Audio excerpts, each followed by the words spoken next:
स्वातंत्र्यानंतर आणि विशेषतः 1991च्या उदारीकरणानंतर भारताच्या विदेशी व्यापाराच्या रचनेत मोठे बदल झाले आहेत. व्यापाराचे स्वरूप, वस्तूंची निवड, प्रमाण आणि दिशा यामध्ये लक्षणीय परिवर्तन झाले आहे. भारताच्या विदेशी व्यापाराच्या रचनेचे वैशिष्ट्य: 1. GDP मधील वाढता वाटा. भारताच्या स्थूल देशांतर्गत उत्पादनात विदेशी व्यापाराचा वाटा सतत वाढत आहे. यामुळे भारताची अर्थव्यवस्था अधिक खुली बनली आहे आणि जागतिक अर्थव्यवस्थेशी तिचा संबंध दृढ झाला आहे. 2. व्यापाराच्या आकारमानात व मूल्यात वाढ. भारताच्या आयात व निर्यात दोन्हींच्या प्रमाणात आणि मूल्यात मोठी वाढ झाली आहे. जागतिक बाजारपेठेत भारताचे स्थान मजबूत झाले आहे.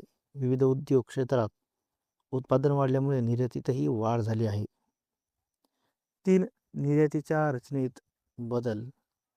स्वातंत्र्यपूर्व काळात भारत प्रामुख्याने कच्च्या मालाची निर्यात करीत होता, परंतु आता तयार वस्तू, अभियांत्रिकी उत्पादने, सॉफ्टवेअर आणि सेवा यांची निर्यात मोठ्या प्रमाणावर होते. यामुळे देशाला अधिक उत्पन्न मिळते. 4. आयातीच्या रचनेत बदल.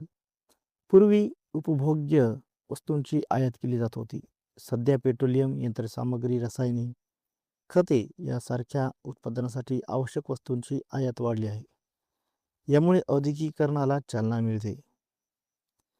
5. सागरी व्यापाराचे वर्चस्व. भारताचा बहुतांश विदेशी व्यापार सागरी मार्गाने होतो, कारण समुद्रमार्ग स्वस्त, सोयीस्कर आणि मोठ्या प्रमाणावर माल वाहतुकीसाठी उपयुक्त आहे. 6. नवीन बंदरांचा विकास. मुंबई, कोलकाता, चेन्नई या पारंपरिक बंदरावरील ताण कमी करण्यासाठी कांडला, कोच्चिन, विशाखापट्टणम, न्हावा इत्यादी नवीन बंदरे विकसित करण्यात आली आहेत. यामुळे व्यापार अधिक कार्यक्षम झाला आहे.